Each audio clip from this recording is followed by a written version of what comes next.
Honorable Minister of Urban Development, Honorable Minister of Municipal Governments,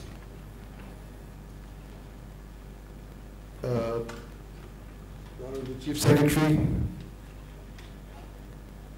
Mr. Satyamurthy, Additional Chief Secretary of Urban Development, Dr. Manjula, Mr. Darpan Jain, Professor Mishra, my colleagues and representatives of urban local bodies in Karnataka. It's indeed a great personal pleasure and institutional pleasure to be here today with you.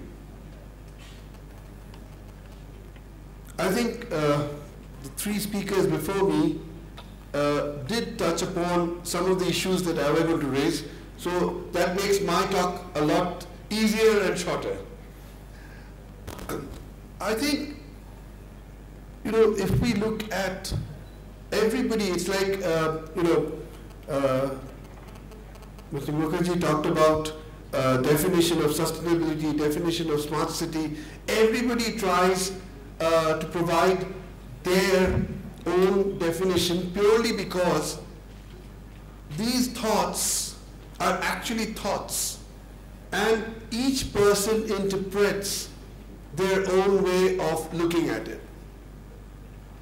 In my mind, a smart city actually involves processes and tools which help in social equity, empowerment and participation, and also help the administrators provide good governance. If we take all of these parts together, you have what Mr. Mukherjee talked about: livable cities,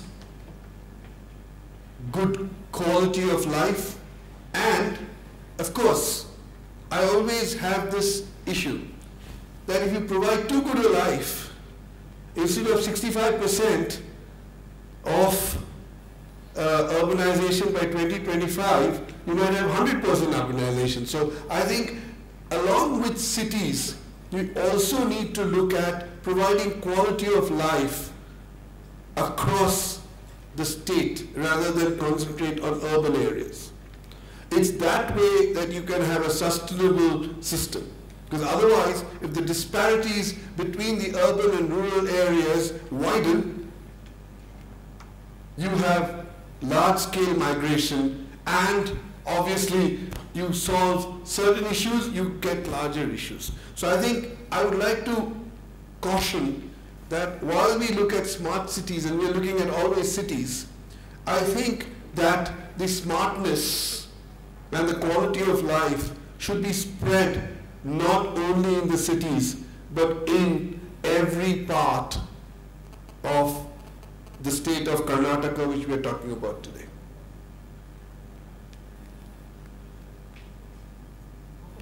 And again, I think a lot of stuff that I was going to talk about, and so I shall keep referring to my previous speakers. Mr. Mukherjee talked about the difference between greenfield cities and brownfield cities. Today, if you're aware that there is a whole lot of industrial corridors that are being envisaged, in which a lot of cities are going to be what are known as greenfield cities, which are new cities. In new cities, it's relatively easier to provide the smart infrastructure before the city becomes populated. In a brownfield city, which are existing cities, how do you handle this problem? This problem needs to be handled at several levels. One of the most important things is data. We talk about geographical information systems to be the panacea for all evils. Geographical information systems is exactly like a computer program. Garbage in, garbage out. So therefore, a geographical information system, a GIS, is going to be useless if you do not have the data to put into the system. And therefore, my dear friends, I think the dialogue that has to exist between academic institutions and the urban local bodies has to be around how do we get proper data, granularity. See, we always have data at a global scale. We know how much water is consumed by a particular city, but that's not important enough. We need to be able to figure out how much water is consumed in each part of the city. That is something, how much solid waste is generated, how much wastewater is generated. Stormwater, one of the things that happens in Bangalore, and I saw it yesterday, that when it rains, you have utter chaos. So stormwater is also equally important. So these are all the issues. I don't want to belabor. All of you know of what are the different aspects of quality of life. We need to first generate data.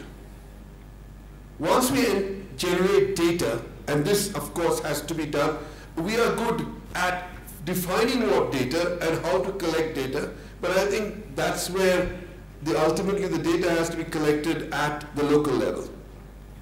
Only when we get data can we start looking at putting in geographical information systems. For example, I think in many cities, especially surely in Mumbai, in the Bangalore metro system, when you start looking at foundation, the foundation had to be moved purely because you had water pipelines which nobody knew about. Again, that's data. We need to be able to map all the systems, infrastructure systems that are in place. So therefore,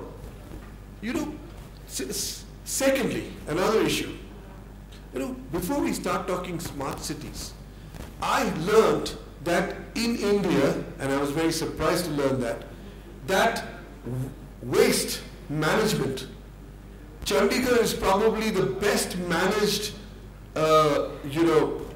city in India, and only 78% of the waste is properly managed. So therefore, where do we talk about smartness? We have to start looking at development of infrastructure. But when we look at development of infrastructure, the urban planning, all of these issues, redevelopment. One of the things that we always talk about is, the Chief Secretary was talking about demolition. We need to look at redevelopment. How do we redevelop? How do we redevelop so that we have sustainable, and the redevelopment uses all water, energy in a sustainable manner. So these challenges are infinite. It's only much later that we start looking at other areas of how to manage cities. But once we start getting data, because all of this data is needed to look at this, we can go forward in our quest for becoming at least 10 towards smartness. And as I said, the smartness essentially comes from not only governance, but also social empowerment. So my dear friends, I'm extremely happy to be here. It's an honor. And I think, I cannot emphasize enough that we just happen to, we have a Center for Urban Design and Development in IIT Roorkee. Incidentally, this was Roorkee was the first civil engineering department in not only the country, but I'm almost certain, I'm not able to prove, but the first in the world in 1847. Roorkee has always worked with society. And therefore, our hope is that we continue to work with you and go forward. I would like to end by inviting a Government of Karnataka delegation to visit IIT Roorkee so that we can continue to take this matter forward. Thank you very, very much, and wish you all a wonderful workshop.